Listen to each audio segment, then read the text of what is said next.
Hey, good afternoon, everybody. My name is Jason Flame, Chief Instructor and host of our show today from Moorpark Karate and Krav Maga. And no Mr. Kowalczik today, but I have a great guest going to join me today. Two guests, as a matter of fact. We got Master Brandon Kemmer from Cutting Edge Karate in Woodland Hills, and we got Jonah Kemmer. What's up, Jonah? Hi. How are you? Good, how are you? I am excellent. You get to be part of our mat chat today. Do you know what a mat chat is? No, can you tell me? Okay, cool. So when you're taking class with Dad and we're talking about some of our life skills like confidence, we do that sometimes during class to help educate the students and educate parents on some of the benefits of martial arts. So, do you think that having confidence is really important, Jonah? Yes, I do. You do. Do you? What does it mean to have confidence to you? What does it mean? It means.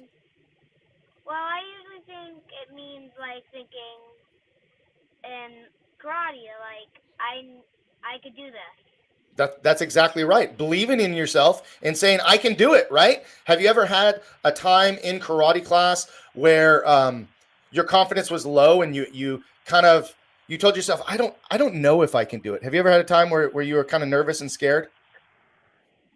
Yes.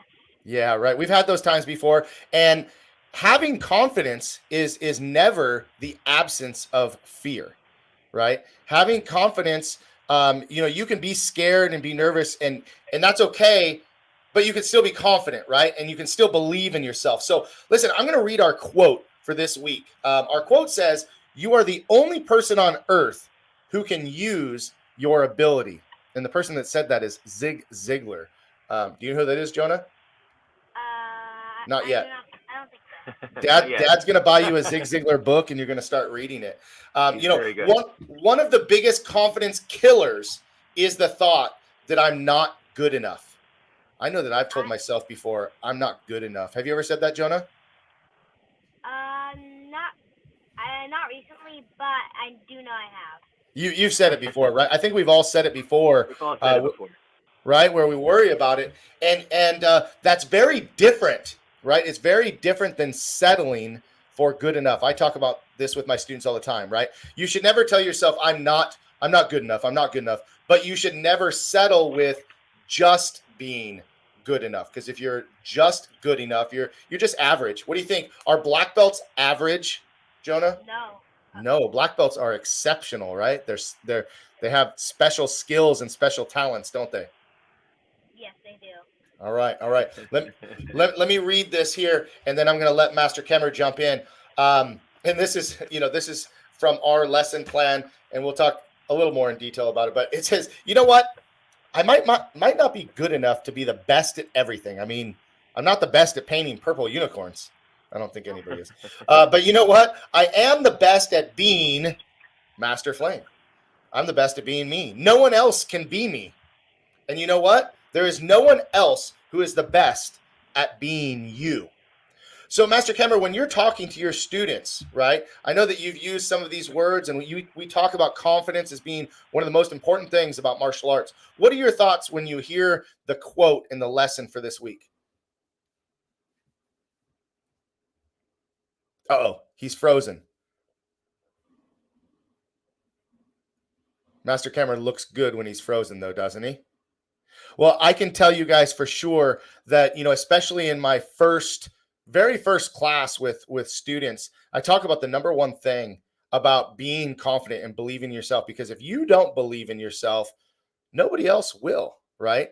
And so telling yourself, I can do it. I can start a new sport. I can start a new activity. I could try something that I've never tried before, right? And it's something that, is confidence grows over time. One of the things about confidence is that we gain confidence by our successes, but we also gain confidence by failing and trying again and overcoming those challenges, right?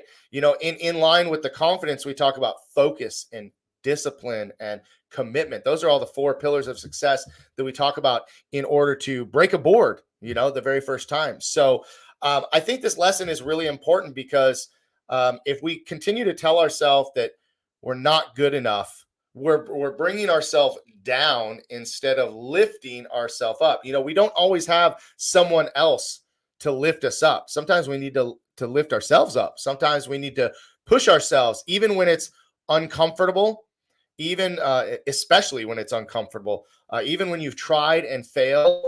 And you know what? Even more importantly, when people say you can't do it, to me, that's one of the biggest pushes is when someone tells me I can't do something. I'm like, yes, I can do it. Right. And I have to keep reminding myself I can do it. There's Master Kemmer. He's back. Sorry about that. My phone overheated and said I had to turn it off. That's all good. Well, listen, I was just giving my thoughts. So I'm going to ask you the question again, because I want to hear your thoughts. And I know the audience wants to hear your thoughts. But when we're talking about confidence and we're talking about, you are the only person on this earth who can use your ability, and there is no one else who is best at being you. When you're talking to your students, what are some of the things that you remind them? It's interesting. It's confidence is like what martial arts is all about: discipline, confidence, respect. It's one of the biggest reasons why people come to us, to help their children become confident, right? And so it's that. I mean, you already kind of mentioned with that we want people to not feel like to not settle for good enough, right? And so the enemy of excellence is good enough. I know you say that quote all the time, right? And that's right. Dave Kovar. Yeah. And he quoted someone else.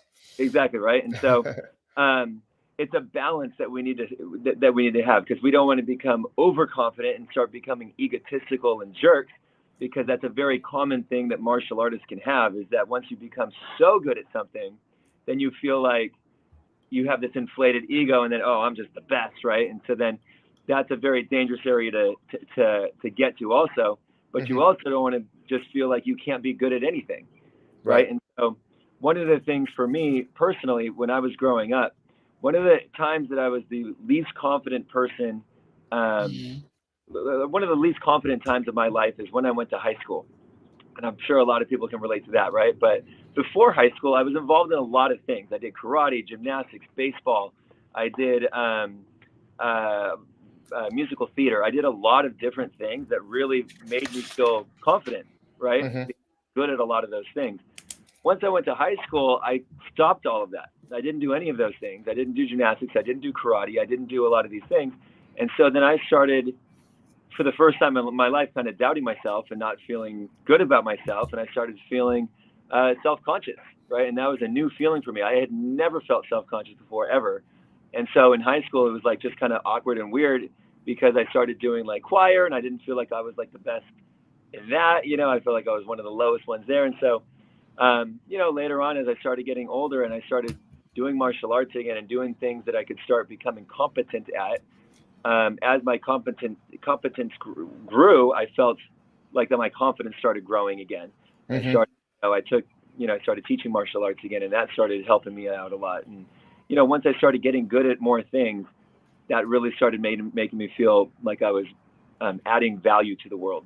Does that make sense? Absolutely. And you mentioned in the beginning of that statement that sometimes people get overconfident. There is such thing as overconfidence. I think one of the biggest dangers of being overconfident and having that ego is that you stop believing or stop thinking that you can improve or you can learn or you can keep growing. And one thing that martial arts has taught me, and I'm sure you're the same, is that the more you learn about what you don't know. There's so much out there. And we've all heard this a million times, but there's always someone out there better, stronger, faster, smarter. But why can't we keep growing and keep getting better? I think that there's no limit to how good you can get at something if you push yourself and you challenge yourself.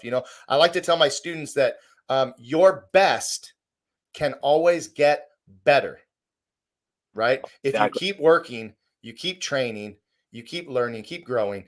And so, but again, confidence, it goes back to your confidence grows with each and every success, right? But you can even grow your confidence through failure. That failure helps you develop discipline Discipline helps you stay on track to reach that success. Success comes back and motivates you. And then it's, a constant cycle. But, I think as a parent too, sometimes we believe in our kids more than they believe in themselves. And we have to pump them up a little bit. And on the flip side, you have some parents that build up their children so much that think that they could do no wrong and think that they are the best at everything. And I think that that's something that we have to watch out for too, because once that child feels like they're the best, why should I work harder? You know what I mean? So yeah, confidence is definitely one of the pillars of what we teach in martial arts. And, talking about confidence, we have some tournaments coming up, right? April 1st, we got a tournament at my school. April 15th at the Way of Orient in Ventura. Yours is in August. Yeah, I think it's August 13th, August 15th, something like mid-August. It's on our calendar. And you know what? There's so many other tournaments. And here's what I love about tournaments, because people are a little bit confused that, tournaments get a bad rap sometimes. But I think that, when students challenge themselves and go out there and get into these tournaments, it was one of our goals for this year is to get my students to go to more tournaments just to see the talent out there. Right. Yeah. And just to remind them that, yeah, you're good, but man, look at what's out there. Look at who you can learn from. And like you said, be inspired. Right. So what are some of the things as kids are getting ready for a tournament and they're nervous, scared, kind of feeling uneasy? What is some of your advice for a parent to, help them build their confidence and prepare them for a tournament? Absolutely. Yeah. So I think tournaments are awesome. And you kind of brought it up before, like that fear factor in that too. Just because I'm scared of something doesn't mean that I can't be confident. Right. And so for me, when I talk about tournaments to my students, I'm talking a lot about, this is an opportunity for your kids to grow. Right. And so by not having them compete, by not having them go out of their comfort zone, you're holding back their growth. Right. And so anytime, like, think about for us too, like if I do something for myself that's outside of my comfort zone, like when I first started teaching, like getting up in front of people and talking and giving speeches and trying to sound wise and all this kind of stuff was weird. Mm-hmm. I'm not that. I'm like 24 years old. It was weird. Right.